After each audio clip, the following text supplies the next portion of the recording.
இன்றைய நேர்காணலில் நம்முடன் இணைந்திருப்பவர் மூத்த பத்திரிகையாளர் திரு கல்கி பிரியன் அவர்கள். சார் வணக்கம் சார். வணக்கம் சார்.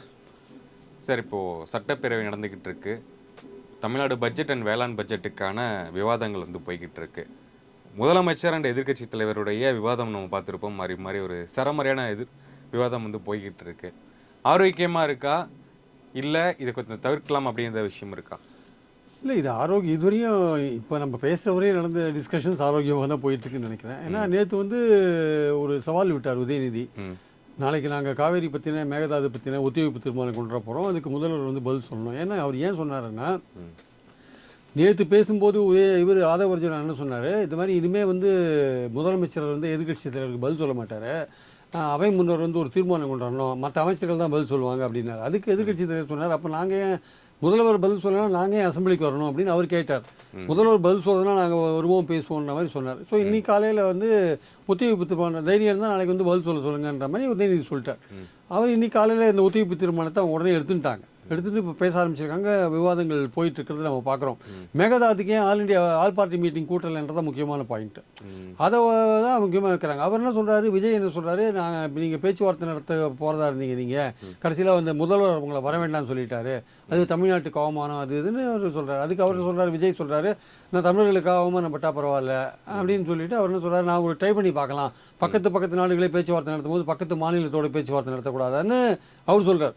பட் இது கேட்கறதுக்கு நல்லாயிருக்கும். பட் இந்த இஷ்யூ ஒரு லாங் ஸ்டாண்டிங் இஷ்யூ. இது காவிரி இஷ்யூன்றது ஒரு லாங் ஸ்டாண்டிங் இஷ்யூ, பல கட்டங்களை கடந்து வந்திருக்கிற ஒரு இஷ்யூ. அதில் பழைய கதையெல்லாம் பேசிட்டு இருக்க அர்த்தம் இல்லை. யார் காலத்தில் டேம் கட்டினாங்கன்னு கேட்குறாரு விஜய். 69 வருஷத்துக்கு, அது 74 ஒப்பந்தம் முடிஞ்சுதுங்க.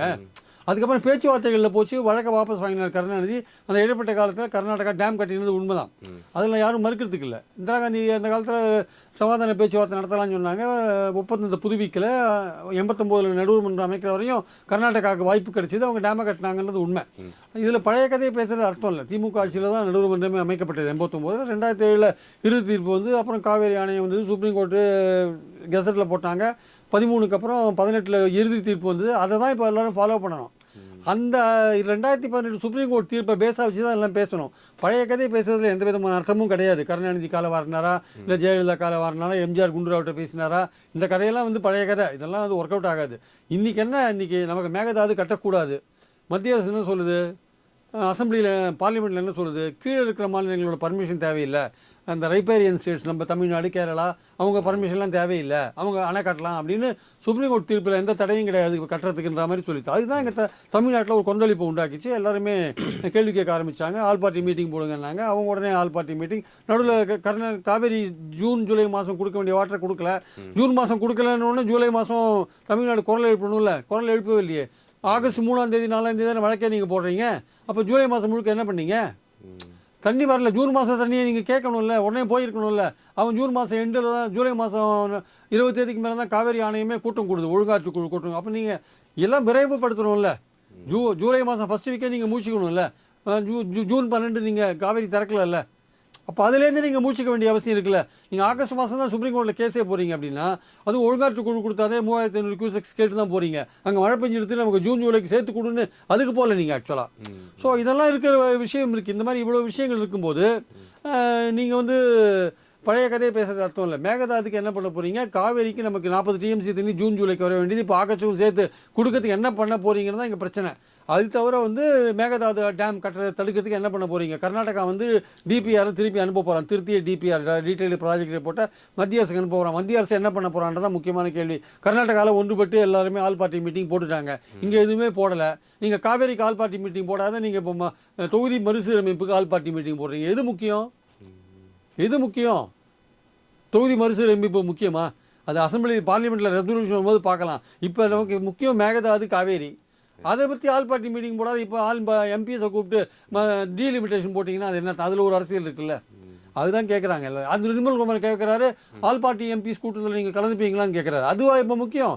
காவேரி விஷயத்தில் மேகதாதுக்கு என்ன பண்ண போகிறீங்க, அதுக்கு ஆல் பார்ட்டி மீட்டிங் போடுங்கன்னு திமுகவுடைய பாயிண்ட்டாக இருக்குது. அதுதான் முக்கியம் இல்லையா? இதனால் அரசாங்கத்துக்கு என்ன பயன் இருக்குன்னு நினைக்கிறீங்க? இதில் எம்பி கூட்டங்கள் போடுறதுனால அது வந்து திமுகவை எம்ப்ராஸ் பண்ணுறாங்க. திமுக வந்து ஒரு சங்கடத்தில் வைக்கிறாங்க. திமுக வந்து இப்போ அந்த மறுசீர் டீலிமிட்டேஷனில் அந்த மசோதாவில் வந்து கொஞ்சம் பாஜக சைடு எடுக்கிற மாதிரியான ஒரு ஃபீலிங், அவங்க பாஜகவோட நெருங்குற மாதிரியான ஒரு ஃபீலிங் இருக்குது. இப்போ இவங்களுக்கு பார்லிமெண்ட்டில் ரெப்ரசன்டேஷன் கிடையாது தாவேகாவுக்கு. இப்போ திமுகவுக்கு 22 பேர் இருக்காங்க லோக்சபாவில், ராஜ்யசபாவில் 8 பேர் இருக்காங்க, மொத்தம் 30 பேர் இருக்காங்க. ஸோ அப்படி இருக்கும்போது மற்றவங்கலாம் வந்து காங்கிரஸ் 10 பேர் இருக்காங்க, அப்புறம் மற்ற கம்யூனிஸ்ட் 2 பேர் இருக்காங்க. அது ஒரு 14-15 பேர் வருவாங்க வச்சுக்கோங்க. ஆனால் இவங்க தான் ஜாஸ்தியாக இருக்காங்க, திமுக தான் ஜாஸ்தியாக இருக்குது. நீங்கள் திமுகவை கூப்பிட்டு ஆல் பார்ட்டி மீட்டிங்கில் கூப்பிட்டு அது ஏதோ ஒரு கமிட்மெண்ட்டை பண்ணிட்டாங்க வச்சுக்கோங்க. அது வந்து இவங்க பாஜகவோட ஏதோ ஒரு பேச்சுவார்த்தை நடத்தியிருந்தாங்க அப்படின்ற மாதிரி ஒரு பேச்சு இருக்குது. பாஜகவோட நெருங்கி போகிறாங்க, இந்த மறுசீரமைப்பு மசோதாவில் ஓரளவுக்கு அட்ஜஸ்ட்மெண்ட்டில் போயிடுவாங்க, ஒன்று வெளிநடப்பு பண்ணுவாங்க, இல்லை பாஜகவுக்கு ஆதரவான ஒரு நிலைப்பாடு எடுப்பாங்க அப்படின்ற மாதிரி ஒரு பேச்சு இருக்குது. 22 எம்பிக்களை வச்சு அவங்க ஒரு பாலிடிக்ஸ் பண்ணுவாங்க திமுக.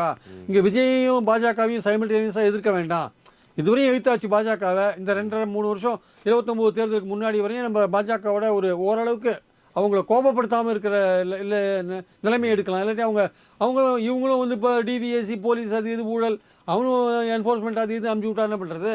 ஏதோ ஒரு இடத்துல ஒரு பாலிடிக்ஸ் பண்ணணும்ல. ஸோ நம்மக்கிட்ட இருக்கிற எம்பியை வச்சு ஒரு பாலிடிக்ஸ் பண்ணலாம். தமிழ்நாட்டுக்கு ஏற்றபடி நாங்கள் மறுசீரமைப்பு பண்ணுறோன்னு பாஜக சொல்லிட்டாங்கன்னா அதை ஆதரிக்கிற மாதிரியான ஒரு நிலைப்பாடு எடுக்கலாம் அப்படின்னு திமுகவுடைய எண்ணம் இருக்குது. இவங்க கூப்பிட்டு மறுசீரமைப்பு எதிர்க்கணும் அப்படின்னு ஒரு விஷயத்தை நாளைக்கு தீர்மானம் போட்டாங்கன்னா அந்த கமிட்மெண்ட்டை இவங்க மாட்டிக்க வேண்டாம்ல. அதனால் இவங்களை சங்கடப்படுத்துறதுக்காக ஒரு மீட்டிங்கை போட்டாங்க. மீட்டிங் போட வேண்டியது காவேரிக்கு, போடுறது வந்து டீலிமிட்டேஷனுக்கு. நான் கேட்டது பலாக்கா, நீ கொடுக்குறது கலாக்கா. ஓகே, இதனால் ஏதாச்சும் பயன் இருக்கும்ட்டு விஜய் எதிர்பார்க்குற நினைக்கிறீங்களா? பாலிடிக்ஸ் எல்லாமே பாலிடிக்ஸ் தான் சார். பழனி கோயில் விஷயமா, அடுத்தது மதுரை கோயில் எடு, அவ்வளோதான் விஷயம். எல்லாம் பாலிடிக்ஸ் தான். நீங்கள் 31 பேர் வேலை ரத்தா உடனே செந்தில் பாலாஜி அரெஸ்ட் பண்ண முடியுமா? டைவர்ஷன் டாக்டிக்ஸ் தானே எல்லாமே. அரசியல்ன்றது என்ன, சின்ன கோடு பக்கத்தில் பெரிய கோடை போட வேண்டியது தானே. அதே அவங்க கரெக்டாக இவங்க பண்ணுறாங்க, அந்த விஷயத்த தெளிவாக பண்ணுறாங்க. அதில் ஒன்றும் எந்த விதமான சந்தேகமும் கிடையாது. இந்த காலை விவாதத்தில் பார்க்கும்போது முன்னாள் அமைச்சர் இது சொல்கிறாரு, அந்த நிதிநிலை அறிக்கையில் வந்து கொடுத்துருக்காங்க, இந்த தொட்டால் விட மாட்டோம், தொட்டவங்களை விட மாட்டோம் அப்படின்லாம் வசனம்லாம் இருக்குது. எதுக்கு இதெல்லாம் எழுதி வச்சுருக்கீங்க? நாங்கள் வந்து சனிக்கிழமை ஆச்சுன்னா பனையூரில் பார்த்தோம்னா வார சந்தை மாதிரி எல்லாத்தையுமே அள்ளி போட்டுக்கிறீங்க, இப்படி தானே இருக்குது. அப்புறம் எதுக்கு இந்த தொட்டவங்களையும் விட மாட்டோம் நீங்கள் ஏன் மென்ஷன் பண்ணுறீங்கன்னு கேட்குறாரு.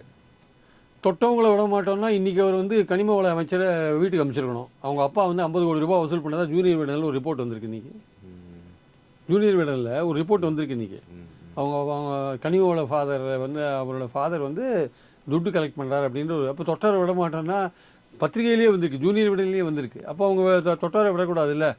22 லட்சம் ரூபா transport contractor, TASMAC transport contract வாங்கி தரேன் 22 லட்சம் கைது பண்ணிட்டுருக்காங்க 2 பேரை. அவங்கள என்ன பண்ண போகிறீங்க? அரசு வக்கீல் பதவிக்கு 12 லட்சம் கேட்டார் கன்னியாகுமரியில் ஒரு தாவேக்கா, அவர் என்ன பண்ண போகிறீங்க? மண்டல் மண் எடுக்கிறதுக்கு பைசா கேட்டார் தாவேக்கா பிரமுகர், அதுக்கு என்ன பண்ண போகிறீங்க? செங்கல்சூழலில் போய் காசு கேட்டார் தாவேக்கா பிரமுகர், அதுக்கு என்ன பண்ண போகிறீங்க? கரெக்டு, ஊழலை ஒழிக்கிறது உங்கள் நோக்கம், அதில் எந்த விதமான சந்தேகமும் இல்லை. செந்தில் பாலாஜி மேலே எடுக்கிற அதே நடவடிக்கையை விஜயபாஸ்கர் மேலே எடுக்கலாம்ல, அவர் பேரில் எஃப்ஐஆர் இருக்குல்ல, ஃபர்தராக அதை ப்ரொசீட் பண்ணலாம்ல. காமராஜ் பேரில் இருக்குது, விஜயபாஸ்கர் பேரில் இருக்குது, எம்ஆர் விஜயபாஸ்கர் பேரில் இருக்குது. அதெல்லாம் வந்து ஒரு கண்ணுக்கு வேணா இன்னொரு கண்ணுக்கு சொன்னாம்பா. ஊழல்னா எல்லா ஊழலையும் நடவடிக்கை எடுக்கணும்.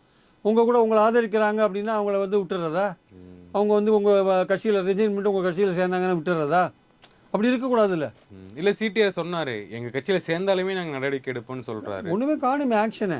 நீங்கள் செந்தில் பாலாஜியை தேடி பிடிக்கிறதுக்கு பார்க்குறீங்களே தவிர 8 எஃப்ஐஆர் டிவிஎஸ்சியில் பெண்டிங்காக இருக்குது அதிமுக அமைச்சர்களை பற்றி. அதில் தூசி எடுங்களேன். திமுக ஆட்சியில் அவங்க பாஜகவோட கூட்டணியில் இருந்ததுனால அதை சமாளிச்சுட்டு வந்துட்டாங்க. இப்போ நீங்கள் எடுங்களேன், நீங்கள் எடுங்க, ஏன் எடுக்க மாட்டேன்றீங்க?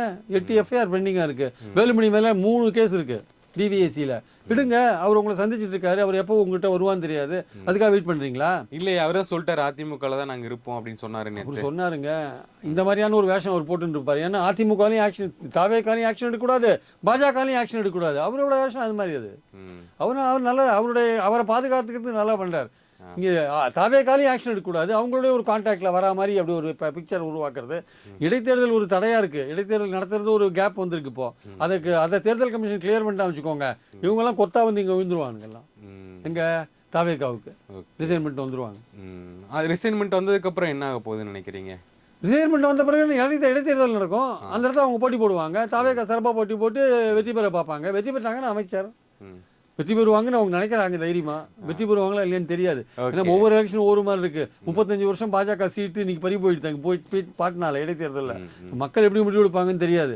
விஜயை நம்பி ஓட்டு போட்டாங்க, மாற்றத்துக்காக ஓட்டு போட்டாங்க, மக்கள் திருப்தியா இருக்காங்களா இல்லையான்றது இடைத்தேர்தல் தான் தெரியும்.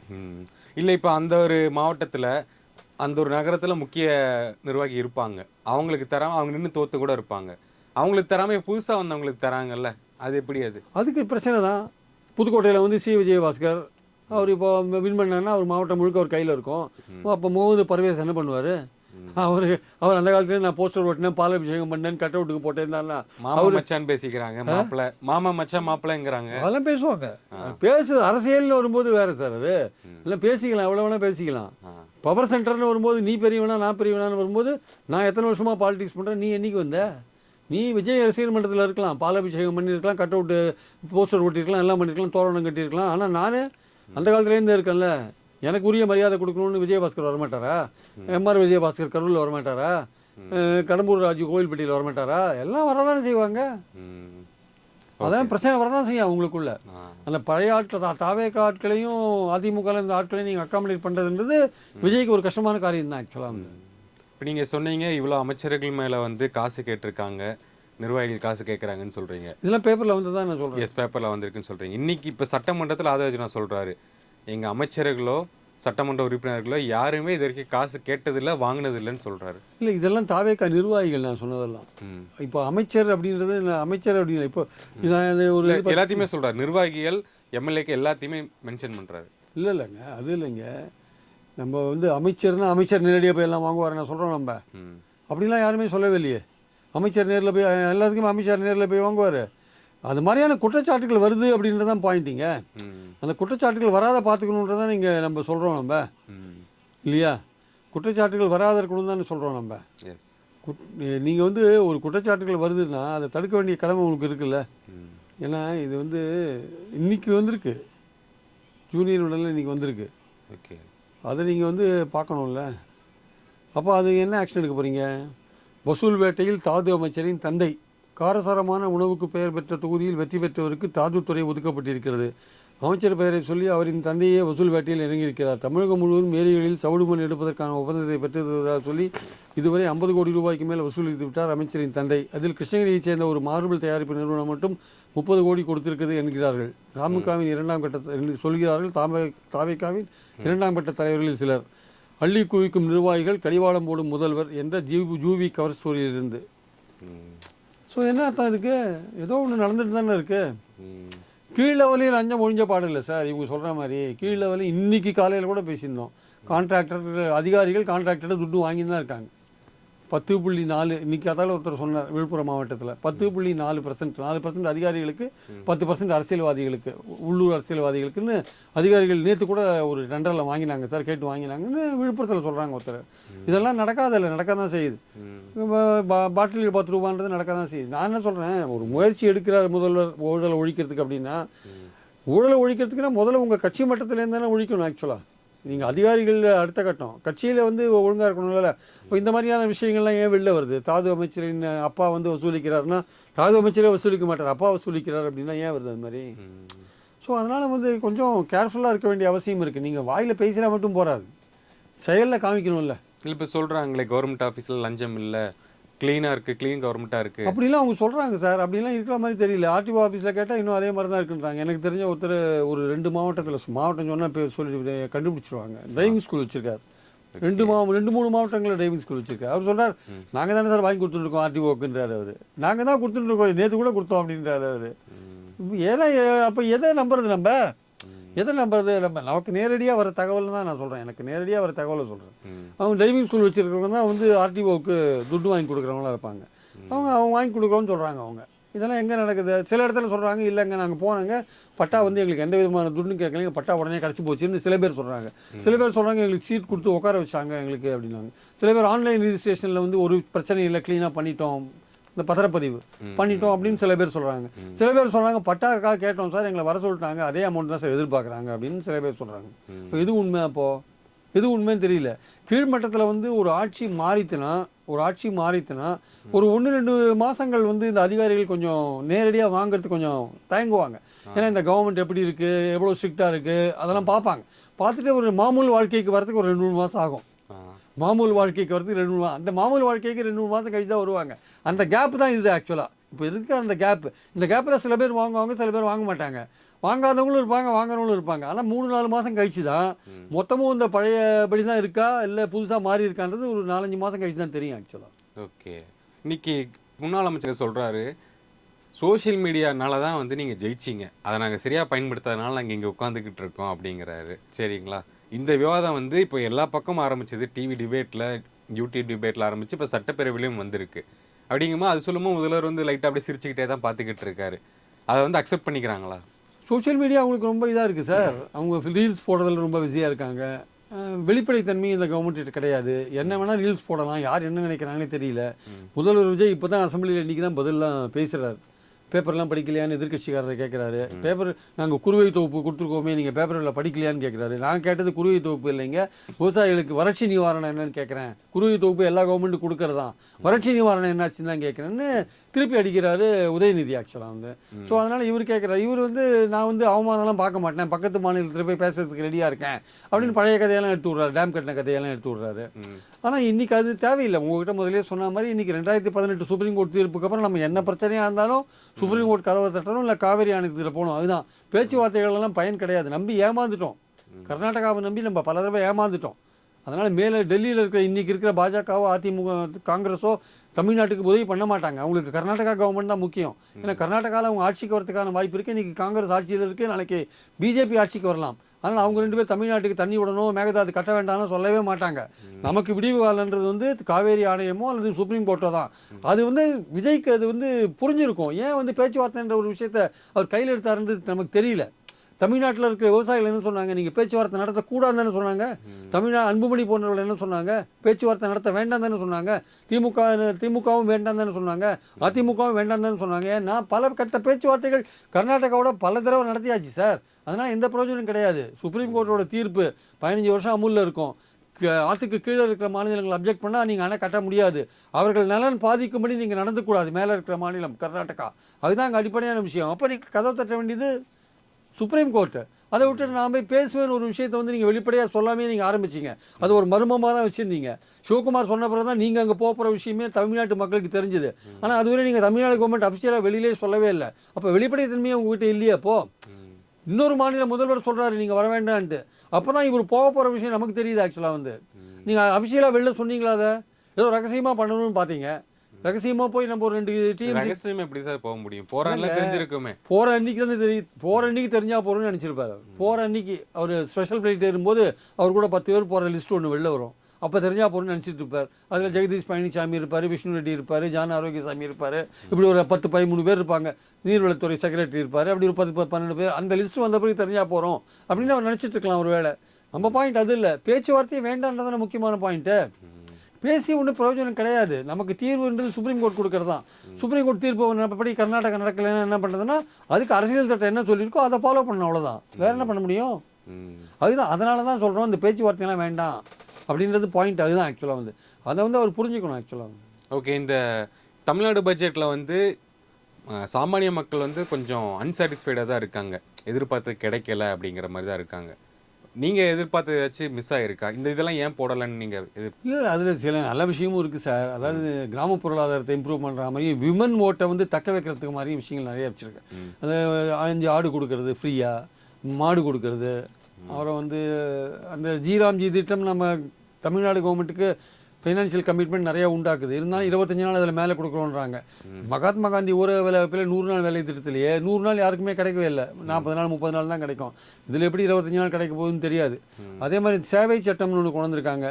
நீங்கள் ஒரு லீகல் சர்டிஃபிகேட் கேட்டு தாசில்தார் ஆஃபீஸ் போனீங்கன்னா அது 20 நாளைக்குள்ளே கொடுக்கணுன்ற மாதிரியான, அது நல்ல விஷயந்தான் அது. அப்புறம் வந்து அந்த 1 சவரன் நகை பெண்களுக்கு கொடுக்கறது நல்ல விஷயந்தான். ஆனால் அது எவ்வளோ பேர் கொடுக்க போகிறீங்க? 812 கோடி ரூபா ஒதுக்கிருக்கீங்க. அதில் வந்து 80,000 பேர் கொடுக்க முடியும் ஒரு வருஷத்தில். இந்த 8 மாதத்தில் நீங்கள் ஒரு மாவட்டத்துக்கு 2,000 பேர் தான் கொடுக்க முடியும். தமிழ்நாட்டில் ஒரு வருஷத்துக்கு 4.5 லட்சம் மேரேஜ் நடக்கதா சொல்கிறாங்க. அப்போ நீங்கள் எவ்வளோ பேர் கொடுக்க போகிறீங்க தெரியாது. அரசு ஆஸ்பத்திரியில் பிறந்த குழந்தைங்களுக்கு மோதிரம் போடுறேன்றீங்க. அதில் 510 ரூபாய் 12 கோடி ஒன்று ஒதுக்கியிருக்கீங்க. அதில் நீங்கள் 5,000 ரூபாய்க்கு தான் மோதிரம் போடுறீங்க. இன்றைக்கி ஒரு சவரன் மேலே ஒரு கிராம் விலை 13,000 ரூபாய் இன்னைக்கு. நீங்கள் 5,000 ரூபாய்க்கு போடுற மோதிரம், சின்ன குழந்தைக்கு போடுற மோதிரம் எந்த அளவுக்கு தரத்தோட இருக்கும் தெரியாது. அதெல்லாம் வந்தால் தான் தெரியும். ஒரு நல்ல எண்ணத்தில் போடுறேன்னு சொல்கிறாங்க. ஸோ அது பெண்களை கவர்ற மாதிரியான விஷயங்கள் இந்த பட்ஜெட்டில் நிறையா இருக்குது. அதே மாதிரி பார்த்தீங்கன்னா லேப்டாப் கொடுக்கறது, சைக்கிள், மெடிக்கல் லேப்டாப் கொடுக்கறது, சைக்கிள் கொடுக்கறது, அப்புறம் வந்து ஏஐக்கு ஒரு சிட்டி உருவாக்குறது, இந்த செமிகண்டக்டர் ஏஐக்கெலாம் ஒரு சிட்டி உருவாக்குறது, அதெல்லாம் நல்ல விஷயம். காமராஜர் பேரில் உண்டு உறைவிட பள்ளி போன்ற விஷயங்கள், அதெல்லாம் நல்ல விஷயங்கள். அதெல்லாம் அப்புறம் இந்த மார்னிங் பிரேக்ஃபாஸ்ட்டை வந்து 6லேருந்து 8ஆம் வகுப்பு வரையும் உயர்த்துறது போன்ற பல விஷயங்கள் உண்மையிலே நல்ல விஷயங்கள். ஆனால் வேலைவாய்ப்பு போன்ற விஷயங்கள் என்ன பண்ணுறாங்க தெரியாது. மின்சாரத்துறையில் வந்து ப்ரைவேட்டைசேஷன், அதை டிஸ்ட்ரிபியூட் பண்ணுறதுல ப்ரைவேட்டைசேஷனை கொண்டதுக்கான முயற்சிகள் இறங்க போகிறாங்க. அதில் 72,000 வேகன்சி இருக்குது. நிர்மல்குமார் என்ன சொல்கிறார், நாங்கள் வேகன்சி ஃபில்அப் பண்ணுவோம்னார். இருக்கிற டிஸ்ட்ரிபியூஷன் நெட்வொர்க்கை நீங்கள் வந்து ப்ரைவேட்டை கொடுத்தீங்கன்னா அப்புறம் வேலைவாய்ப்பு எப்படி உருவாக்குவீங்க? ஸோ அதனால் வந்து வேலைவாய்ப்புக்கான விஷயங்கள் அதில் இல்லைன்றது முக்கியமான பாயிண்ட்டு. அது தவிர வந்து சில விஷயங்கள்லாம் ப்ரைவேட்டைஸ் பண்ண போகிற மாதிரியான விஷயங்கள் தோன்றதை நம்ம பிபிபி மாடல் அப்படின்றாங்க, பப்ளிக் ப்ரைவேட் பார்ட்னர்ஷிப் மாடலில் பண்ணுறோன்றாங்க. ஸோ தனியாரோடு சேர்ந்து பண்ணும்போது ஒரு கட்டத்தில் தனியாருக்கு போய் சேர்ந்துருது கடைசியில். ஸோ அதனால் அந்த மாதிரி விஷயங்கள்லாம் இதில் இருக்குது. ரெண்டாவது வந்து மக்கள் நிறைய எதிர்பார்த்தது 2,500 ரூபா கொடுப்பாங்கன்னு எதிர்பார்த்தாங்க. அது எதிர்பார்க்கல. அதே மாதிரி பஸ்ஸில் வந்து மாநிலம் முழுக்க பெண்களுக்கு இலவச பஸ் பயணம்னாங்க, அது வரல. 6 கேஸ் சிலிண்டர் அது இருக்குது. 4,000 ரூபாய் வேலையில் பட்டதாரிகளுக்கு இருக்குது. கவர்மெண்ட் ஸ்கூலில் படிக்கிற பெண்ணு பையனோட அப்பாவுக்கு வருஷத்துக்கு 15,000 ரூபாய் கொடுக்கறது இருக்குது. ரொம்ப ரொம்ப முக்கியமாக வேளாண் பட்ஜெட்டில் நெல்லுக்கு 3,500 ரூபா ஆதார விலையும், கரும்புக்கு 4,500 ரூபா ஆதார விலையும் கொடுக்கறதா நீங்கள் வந்து உங்களுடைய தேர்தல் வாக்குறுதியில் சொல்லிருக்கிறதா இருக்குதுன்னு நினைக்கிறேன். அது நீங்கள் கொடுக்கவே இல்லை. அது மாதிரி பல விஷயம். அதே மாதிரி விவசாயிகள் கடனை 100% தள்ளுபடி பண்ணுறேன். நீங்கள் 5 ஏக்கருக்குள்ள நீங்கள் 75,000 ரூபா தான் பண்ணியிருக்கீங்களே தவிர 100% தள்ளுபடி பண்ணலை. இது மாதிரி பல விஷயங்கள் இருக்குது. அதாவது சில விஷயங்கள் வந்து பெண்கள் இளைஞர்களை கவர்ற மாதிரியான சில விஷயங்கள் இருக்குது. அதே சமயம் வந்து அதிருப்தியான விஷயங்களும் சிலது இருக்குது. நீங்கள் வந்து எப்படி வருவாயை பெருக்க போகிறீங்க? இன்றைக்கி 55,000 கோடி வருவாய் பற்றாக்குறை இருக்குது. அதை எப்படி குறைக்க போகிறீங்க? கடன் திமுக கவர்மெண்ட் மேலே ஒரேடியாக ஒரு பெரிய குற்றச்சாட்டை வச்சு அந்த கவர்மெண்ட்டுக்கு எதுவுமே பண்ண தரல. நீங்கள் இன்றைக்கி நீங்கள் 1,22,200 கோடி ரூபாய் இந்த வருஷம் கடன் வாங்க போகிறதா சொல்லியிருக்கீங்களே. அப்போ நீங்கள் பண்ணுறது என்ன? ஆக்சுவலாக கடன் வாங்குறது பெரிய ஒரு ராஜ குற்றம் அப்படின்ற மாதிரி சொல்லியிருந்தீங்க. இப்போ நீங்கள் கடன் வாங்குறீங்களே, அதே விஷயம். எந்த கவர்மெண்ட்டும் கடன் வாங்கும் சார்? கடன் வாங்காத எந்த கவர்மெண்ட்டும் கிடையாது சார். ஆனால் திமுக கவர்மெண்ட் கடன் வாங்கி அப்படியே தமிழ்நாடே படுத்துக்கிச்சு அப்படின்னீங்களே. அப்போ நீங்கள் 1,22,200 கோடி கடன் வாங்குறீங்க. இந்த உங்களோட 5 வருஷம் பதவி முடியும் போது நீங்கள் 15 லட்சம் கோடி ரூபாய் கடனோட தான் தமிழ்நாட்டை விட்டு தமிழ்நாட்டை வச்சிருப்பீங்க நீங்கள். அப்படி இருக்கும்போது எதுக்காக திமுக கவர்மெண்ட்டை குறை சொல்கிறீங்க? எல்லா கவர்மெண்ட்டும் கடன் வாங்கி தாங்க ஆட்சி நடத்துது. என்ன பண்ணாங்க கடன் வாங்கினா பாருங்கள், பட்ஜெட்டில் தான் எல்லாம் போட்டிருக்காங்கல்ல, பாருங்கள் என்ன பண்ணாங்க, எது பண்ணாங்க, பணத்தை எப்படி செலவழிச்சாங்கன்னு தான் பட்ஜெட்டில் இருக்க. அதுக்கு எது கேட்குறீங்க? நீங்கள் ஓட்டு வாங்குறதுக்கு எல்லாம் சொல்லிட்டீங்க. பாலியல் குற்றத்துலேருந்து, சட்டம் ஒழுங்கு பிரச்சனையிலேருந்து, காவல் மரணத்துலேருந்து, கடன் வாங்குறதுலேருந்து, இன்னைக்கு எல்லாம் உங்கள் ஆட்சியில் நடக்குது இல்லை? எல்லாம் உங்கள் ஆட்சியில் நடக்குதா இல்லையா? இந்த 3 மாதத்தில் நம்ம எல்லாத்தையும் பார்த்தோமா இல்லையா? பாலியல் குற்றத்தில் தாவேக்கா காலத்தில் இன்வால்வ் ஆகிருக்காங்களா இல்லையா பாலியல் குற்றங்களில்? அதுவும் இந்த தாவேக்கா பெண் நிர்வாகிகளே கம்ப்ளைண்ட் பண்ணுறாங்களா இல்லையா?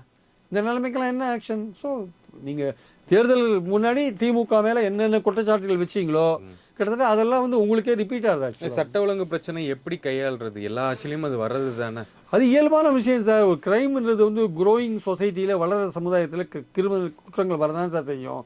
அதை எப்படி நீங்கள் தடுத்து நீங்கள் ஆக்ஷன் எடுக்கிறீங்கன்னு தான் முக்கியம் ஆக்சுவலாக. இப்போ அண்ணா யூனிவர்சிட்டி நடந்தது திமுக ஆட்சி காலத்தில், அவங்க 4 மாத காலத்தில் தண்டனை வாங்கி கொடுத்தாங்க. கோயம்புத்தூர் இன்சிடென்ட் நடந்தது, அது ஒரு 5 மாத காலத்தில் தண்டனை வாங்கி கொடுத்தாங்க. ஒட்டப்படாரத்தில் ஒரு விஷயம் நடந்ததுன்னு நினைக்கிறேன், விளாத்திக்குளத்தில் ஒரு விஷயம் நடந்ததுன்னு நினைக்கிறேன், அது ஒரு தண்டனை வாங்கி கொடுத்தாங்க. அப்படி தான் பண்ண முடியும். சம்பவம் நடந்த பிறகு இங்கே தண்டனை வாங்கி தர முடியும். அதுதான் எல்லா கவர்மெண்ட்டும் பண்ண முடியும். நடக்காதுன்னு நீங்கள் எதுவுமே சொல்ல முடியாது. ஸ்ரீவைகுண்டம் தொகுதியில் ஒரு தாவேக்கா பொம்பளை 2 பேர் என்னை கடத்தின்னு போயிட்டாங்க, எம்எல்ஏ சொல்லி தான் கடத்தின்னு போயிட்டாங்க, என்னை பாலியல் வன்கொடுமை பண்ணாங்க அப்படின்னு கம்ப்ளைண்ட்டே கொடுத்தாங்க. அந்த எம்எல்ஏ மேலே என்ன நடவடிக்கை எடுத்தீங்க? ஒன்றுமே எடுக்கலையே. பத்திரிகையாளர்களை ஒரு ரூமில் பூட்டி வச்சு அடித்தார் ராணிப்பேட்டை எம்எல்ஏ, என்ன நடவடிக்கை எடுத்தீங்க? அதே வேலூரில் ஒரு தாவேக்கா பெண் நிர்வாகி லெட்டர் எழுதினாங்க, என்னோட ஆபாச வீடியோ எடுத்துகிட்டு மாவட்ட செயலர் என்னை பயமுறுத்துறாருன்னு. என்ன நடவடிக்கை எடுத்தீங்க? எல்லாம் இருக்குல்ல. நான் ஒரு சில காணொலிகள், ஒரு வீடியோக்கெல்லாம் பார்த்தேன் சார். என்னென்னா, இப்போ சிஎம் அவர்கள், விஜய் அவர்கள் சிஎம் ஆகி ஒரு 3 மாத காலம் தான் ஆச்சு. இருந்தாலுமே இந்த நார்த் இந்தியன் சைடு அந்த பக்கம்லாம் பார்க்கும்போது வீடியோ வந்து வைரல் ஆகுது.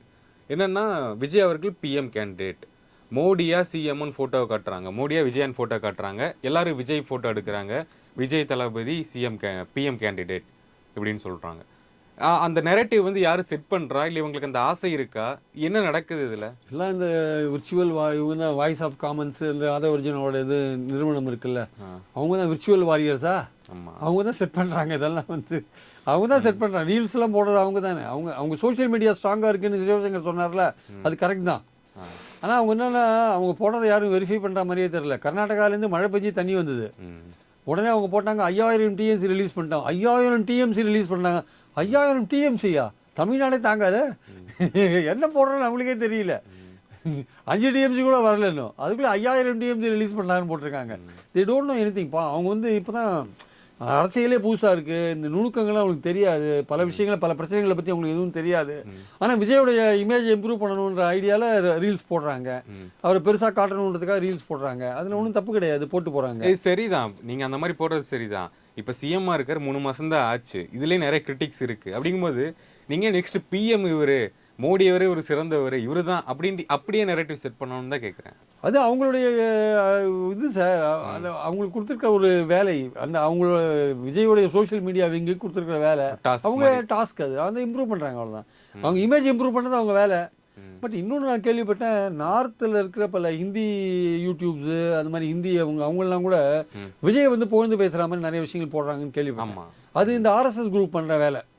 அந்த ஆர்எஸ்எஸ் குரூப் வந்து அது வந்து இந்த டிஎம்கே வந்து விஜய் தோக்கடிச்சிட்டார் இல்லையா, அதனால் இந்த பிஜேபி ஆர்எஸ்எஸ்க்கு கொஞ்சம் விஜய் மேலே ஒரு சாஃப்ட் கார்னர் இருக்குது.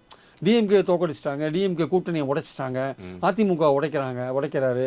அதனால் இவர் என்னதான் பாஜக கொள்கை எதிரின்னு சொன்னால் கூட அவங்க வந்து இவர் மேலே ஒரு சாஃப்ட் கார்னர் இருக்காங்க. இவர் திமுகவை தோக்கடிச்சாருன்றதே அவங்களுக்கு ரொம்ப சந்தோஷமாக இருக்குது. அதனால் அவங்க நம்மளால் முடியாது இவர் பண்ணிட்டார்ல, அதனால் ஒரு சாஃப்ட் கார்னர் வச்சுருக்காங்க.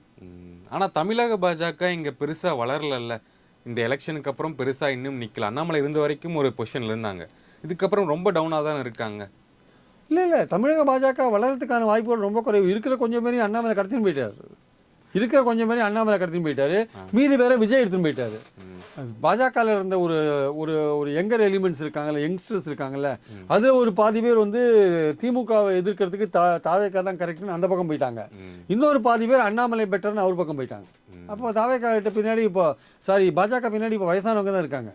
50 வயசுக்கு மேலே இருக்கவங்க தான் பாஜகவில் இருக்காங்க. அந்த கொள்கை பிடிப்போட சித்தாந்த பிடிப்போட சேர்ந்துருக்காங்கல்ல, அவங்க தான் இப்போ பாஜகவில் இருக்காங்க. ஓகே. இன்னொரு பல பேர் இருப்பாங்க.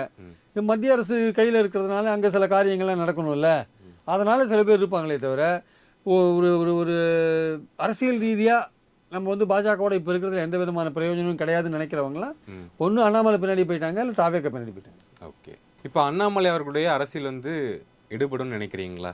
ஏன்னா 50 லட்சம் நிர்வாகிகள் வந்து இணையத்தில் சேர்ந்ததுக்கப்புறம் தான் நான் கட்சி பேரை அறிவிப்பேன், இந்த லோகோ அறிவிப்பேன்னு சொல்கிறாரு. அதுக்கான காரணமே வந்து அந்த 50 லட்சம் வந்து ஓட்டாக மாறிச்சுன்னா ஒரு % வரும், நமக்கு நின்றலாம், அதை வச்சு கூட்டணிகள் பேசலாம் எல்லாம் அப்படிங்கிற ஒரு கணக்கு இருக்குது. அது வந்து இங்கே தமிழகத்தில் சாத்தியமா? ஏன்னா விஜய் அப்படிங்கிறது ஒரு பவர்ஃபுல் ஃபோர்ஸாக வந்து வளர்ந்துட்டாரு. ஆல்ரெடி தாவேக்கா வளர்ந்துருச்சு. அப்படிங்கும்போது இங்கே ஒரு புதுசாக வராரு, கட்சி ஆரம்பிக்கிற அப்படிங்கும்போது எப்படி அது செயல்படும்? இல்லை, அவருடைய பாயிண்ட் என்னென்னா திமுக அதிமுக ரெண்டுத்தையும் மக்கள் வெறுப்பாங்க. அந்த வெறுக்கிறவங்களோட ஓட்டை நம்ம வாங்கிக்கலாம். தாவேக்காவும் ஒரு கட்டத்தில் வந்து மக்கள் எதிர்ப்பை சம்பாதிப்பாங்க. அப்போ அந்த அதிருப்தி ஓட்டையும் நம்ம வாங்கிக்கலாம் அப்படின்னு இடத்துல தான் அவர் மூவ் பண்ணுறாரு. ஆக்சுவலாக வந்து திராவிட கட்சிகளுக்கு இன்றைக்கி தமிழ்நாட்டில் ஒன்றும் பெரிய இது இருக்காது, உதயநிதியெல்லாம் ஒன்றும் பெரிய அளவுக்கு திமுகவை காப்பாற்ற முடியாது, நம்ம அந்த இடத்துல ஸ்கோர் பண்ணலாம்னு நினைக்கிறார். நமக்கும் விஜய்குமார் ஒரு போட்டியாக அதை களத்தை உருவாக்கணும் அப்படின்னு அவர் நினைக்கிறாரு. அது எவ்வளோ தூரம் சாத்தியம் தெரியல. இன்றைக்கி அவருக்கு வந்து 20-22 லட்சம் பேர் வந்திருப்பாங்கன்னு நினைக்கிறேன். அவர் முந்தி மாதிரி அவ்வளோ வேகமாக ஒரு இதில் சேரலை. ஆரம்பத்தில் சேர்ந்தாங்க இல்லையா, அந்த மாதிரி டெய்லி அவர்கிட்ட சேரலை. டெய்லி 100 பேர் சேர்ந்தாலே அதிகமாக இருக்குது. அவர் என்றைக்கு 50 லட்சம் அடைவாருன்னு தெரியல. அதுன்னு 1 வருஷம் ஆகுமா 1.5 வருஷம் ஆகுமான்னு தெரியல ஆக்சுவலாக வந்து. ஆனால் அவருடைய பார்வை என்னவாக இருக்குன்னா வந்து திமுக அதிமுக ரெண்டுக்கும் வந்து மக்கள் எதிர்பார்ப்பாங்க. ஸோ அந்த ஓட்டை நம்ம எடுக்கலாம் அப்படின்னு எண்ணத்தில் அவர் இருக்கார். அதே சமயம் பார்த்தீங்கன்னா பாஜகலேருந்து ஒரு பெரிய குரூப் அவர் பின்னாடி போயிருக்கிறது உண்மை. ஸோ அதனால் வந்து விஜய்க்கு பொறுத்த மட்டும் விஜய் ஆளுங்கட்சியாக இருக்கிறதுனால அவர் மக்கள் அதிருப்தியை எப்படி சம்பாதிப்பார். ஏன்னா ஆளுங்கட்சி என்றைக்குமே முழுசாக நல்ல பேர் பெறத்துக்கான வாய்ப்புகள் ரொம்ப கம்மி. விஜய் வந்து ஒரு நடிகராக இருக்கிறதுனால இன்னும் கொஞ்ச நாள் தாக்கு பிடிப்பார். ஆனால் அதுக்கப்புறம் அவருடைய செயல்பாடுகளை வச்சு தான் அவருக்கு ஆதரவு இருக்கா இல்லையா நமக்கு கண்டுபிடிக்க முடியும்.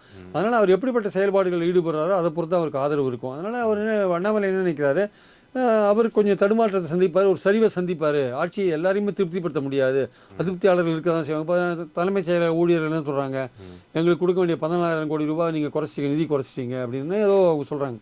இங்கே ஓய்வூதிய இது நீங்கள் அலாட்மெண்ட்டே குறைச்சிட்டிங்க, 11,000 கோடி ரூபாயை அதை ஒதுக்கி வச்சிருந்து நீங்கள் தூக்கிட்டீங்க நீங்கள் அப்படின்ற மாதிரி ஏதோ சொல்கிறாங்க. ஸோ அப்படிலாம் போயிட்டு இருக்கும்போது ஏதோ ஒரு எல்லா செக்ஷனையும் நீங்கள் திருப்திப்படுத்த முடியாது. சமுதாயத்தில் எல்லா செக்ஷனையும் நீங்கள் திருப்திப்படுத்த முடியாது. ஏதோ ஒரு செக்ஷன் அதிருப்தியாக இருக்கும். விவசாயிகள் அதிருப்தியாக இருப்பாங்க, டாக்டர்கள் அதிருப்தியாக இருப்பாங்க, வக்கீல்கள் அதிருப்தியாக இருப்பாங்க, இல்லை அன்றாடம் கூலி வேலை செய்கிறவங்க அதிருப்தியாக இருப்பாங்க. இது மாதிரி அப்புறம் தொழிலாளிகள் அதிருப்தியாக இருப்பாங்க, பல்வேறு மாணவர்கள் அதிருப்தியாக இருப்பாங்க, பல்வேறு செக்டார்ஸ் இருக்குல்ல. ஒரு ஆட்சி எல்லாரையும் திருப்திப்படுத்தாது. ஏதோ ஒரு இடத்துல ஒரு செக்டார் அதிருப்தியாக இருப்பாங்க, கவர்மெண்ட் சர்வன்ஸ் இருக்காங்க. இந்த அதிருப்தி இந்த ஒரு கட்டத்தில் இந்த அதிருப்திகள்லாம் ஒன்றா சேர்க்கலாம் இல்லையா, கன்சாலிடேட் பண்ணுறது. அந்த கன்சாலிடேட் பண்ணும்போது அந்த கன்சாலிடேஷன் நமக்கு உதவும்னு அண்ணாமலை நினைக்கிறார். அது உதவுமா இல்லையான்றது தெரியல. ஆனால் அண்ணாமலைக்கு பின்னாடி இருக்கிற பெரிய பலவீனம் என்னென்னா, அவர் வந்து பாஜகவுடைய ஆளான்றது தான் பாயிண்டிங்க. பாஜக செட் பண்ணி அவர் இறக்கி விட்ருக்காங்கன்றது தான் பாயிண்டிங்க. நீ யாராவது ஒருத்தர் வந்து ரிசைன் பண்ணிவிட்டு ஒரு கட்சி ஆரம்பிக்கிறவர் போய் பார்ட்டி தலைவர்கிட்ட போயிட்டு அங்கே முக்கிய பிரதமர்கிட்டையும் அமித்ஷாட்டையும் போயிட்டு பர்மிஷன் வாங்கிட்டு வருவார் ஒருத்தர். அதுவே வந்து வரலாற்றில் இல்லாத புதுமையாக இருக்குது. நான் ஒரு கட்சி விட்டு நான் விலகிறேன்னா, நான் ஒரு பத்திரிகை ப்ரெஸ் ரிலீஸ் கொடுத்துட்டு இல்லை ஒரு பத்திரிகையாளனை சந்திச்சுட்டு நான் மாட்டி போயிட்டே இருப்பேன். இங்கேருந்து டெல்லி வரையும் போய் பிரதமரை சந்தித்து அமித்ஷாவை சந்தித்து, ஐயா நான் விலகிறேன், நீங்கள் எனக்கு அனுமதி கொடுங்கன்னு கேட்டுட்டு ஒருத்தர் வருவார். அது மாதிரிலாம் தமிழ்நாட்டு அரசியல் அது இது பார்த்ததே கிடையாது ஒரு விஷயம். அப்போது நீங்கள் அவங்க சொல்லி தான் நீங்கள் வந்திருக்கீங்களான்ற ஒரு விஷயம் இருக்குது. ஸோ அந்த பாஜக ஒரு பின்னாடி அண்ணாமலை பின்னாடி பாஜகன்ற ஒரு லயபிலிட்டி இருக்குது. இப்போ பாஜக பிடிக்காதவங்க ஓட்டுன்னு தமிழ்நாட்டில் ஒன்று இருக்குது. அது வந்து விஜய்க்கு போகுமா திமுகவுக்கு போகுமான்றது இப்போ ஒரு பாயிண்ட்டு. ஆனால் அண்ணாமலை இப்போ பாஜகவுக்கு வேண்டி வருன்ற போது அந்த ஓட்டை வந்து திமுகட்டேருந்து அவர் எடுக்க முடியுமான்றது டவுட்டான ஒரு விஷயமா இருக்குது. திமுக பிடிக்காதவங்க ஓட்டு அவருக்கு கொஞ்சம் போகும், ஆனால் முற்றிலும் போகுமான்றது தெரியல. அந்த பாஜக பிடிக்காதவங்க ஓட்டு தாவேக்கா திமுகன்னு டிஸ்ட்ரிபியூட் ஆகும், சாரத்துக்கான சான்ஸ் இருக்குது. அப்போ அண்ணாமலைக்கு அந்த ஓட்டு போகிறதுக்கான வாய்ப்பு இல்லை. ஆனால் அதே சமயம் அதிமுகலேருந்து ஒரு ஓட் பேங்க் வந்து விஜய் தள்ளின்னு போகிறார், அதிமுக கரைச்சி அந்த ஓட் பேங்க் எடுத்துன்னு போகிறார். அந்த ஓட் பேங்க்லேருந்து அண்ணாமலை கொஞ்சம் எடுப்பார்னா அதுலேயும் கொஞ்சம் எடுக்கிறதுக்கான வாய்ப்புகள் இருக்குது. அப்போ கொஞ்சம் கொஞ்சமாக எல்லா இடத்துலையும் கொஞ்சம் கொஞ்சம் எடுப்பார். ஆனால் எடுக்கிறது வந்து ஒரு முழுசாக விஜயை தோக்கடிக்கிற அளவுக்கு எடுப்பாரா, இல்லை வந்து ஒரு இம்பேக்டை இப்போ பாமக மாதிரி ஒரு கட்சி இருக்கு வச்சுக்கோங்களேன், ஒரு ரீஜனில் மட்டும் அந்த மாதிரி சில குறிப்பிட்ட ஏரியாக்களில் செல்வாக்குள்ள ஒரு கட்சியாக மாறுவாரா, இல்லை ஹோல் தமிழ்நாடு இப்போ வந்து அவர் வந்து வெறும் ஒரு என்ஜிஓ மாதிரி தான் இயங்கிட்டு இருக்காரு. அங்கே போய் சுத்தப்படுத்துறது, இங்கே போய் சுத்தப்படுத்துறது, ஏரியை சுத்தப்படுத்துறதுன்னு. அவர் எப்போ கட்சி ஆரம்பித்து எப்போ அரசியல் ரீதியாக பயணப்பட போகிறாருன்னு தெரியல. அவர் கட்சி ஆரம்பிக்கும் போது தமிழ்நாட்டோட அரசியல் சூழல் எப்படி இருக்குன்னு தெரியாது. ஏன்னா டெய்லி மாறிட்டே இருக்கிற ஒரு விஷயங்க. இப்போ வந்து தேர்தலுக்கு அப்புறம் தமிழ்நாட்டு அரசியல் கம்ப்ளீட்டாக மாறிடுச்சு. இப்போ தாவேக்கா பக்கம் திமுக கூட்டணி கட்சிகள்லாம் போனோடனே நிலைமையே வேறு மாதிரி மாறிடுச்சுங்க. திமுக பாஜகவோட பேசிகிட்டு இருக்கு அப்படின்ற மாதிரி ஒரு விஷயம் போயிட்டு இருக்கிறத பார்க்குறோம். அதிமுக கரைஞ்சி போயிட்டு இருக்கிற நிலைமையை பார்க்குறோம். நாளைக்கு என்ன நிலைமை, அண்ணாமலை கட்சி ஆரம்பிக்கும் போது தாவேக்காவோட திமுக கூட்டணி கட்சி இருப்பாங்களா, அவங்க வெளில வந்துருப்பாங்களா சொல்ல முடியாது. ஏதோ ஒரு பிரச்சனை வந்தது வெளில வந்துட்டாங்கன்னு என்ன பண்ணுறது, சொல்ல முடியாது இல்லை.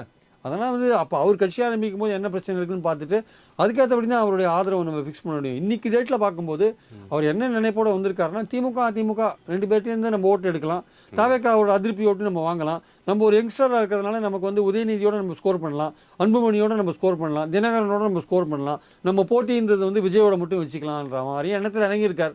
பட் அது எண்ணத்தில் அப்படி இறங்கியிருக்காரு தவிர அவர் கட்சி ஆரம்பிக்கும் போது என்ன அரசியல் சூழல் இருக்குது எப்படி இருக்குன்னு பொறுத்து இருந்தால் பார்க்கணும் ஆக்சுவலாக. ஓகே, இறுதியாக ஒரு கேள்வி, 3 மாத தாவேக்கா ஆட்சி எப்படி போய்கிட்டு இருக்கு, சரியான பாதையில் போகிறாங்களா?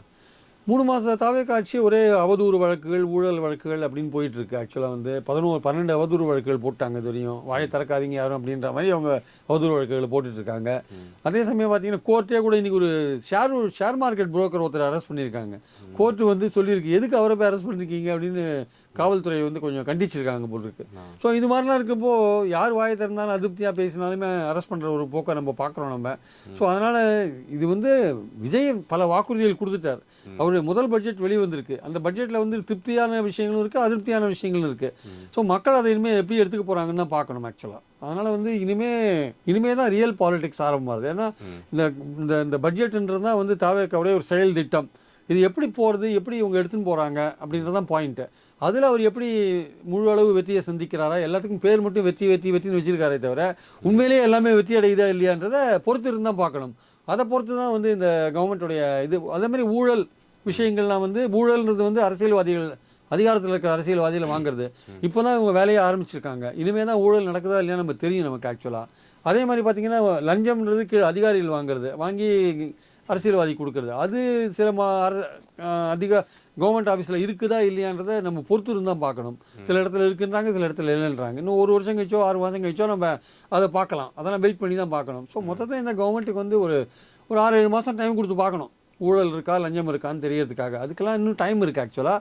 இதுவரையும் வந்து எதெல்லாம் இவங்க எதிர்த்தாங்களோ அதெல்லாம் இவங்க ஆட்சியில் நடக்குதுன்றதான். எதெல்லாம் சொல்லி எதிர்த்து திமுக எதிர்த்து பெரிய கடுமையான பிரச்சாரம் பண்ணாங்களோ அது இவங்க ஆட்சியிலையும் நடக்கிறதுன்னு மட்டும் இல்லாமல் கடன் போன்ற விஷயங்களை இவங்களும் பண்ணுறாங்கன்றதான் முக்கியமான விஷயம் ஆக்சுவலாக. ஓகே சார், நேர்காணல் மிக்க நன்றி. அடுத்த நேர்காணலில் சந்திப்போம் சார். தேங்க்யூ.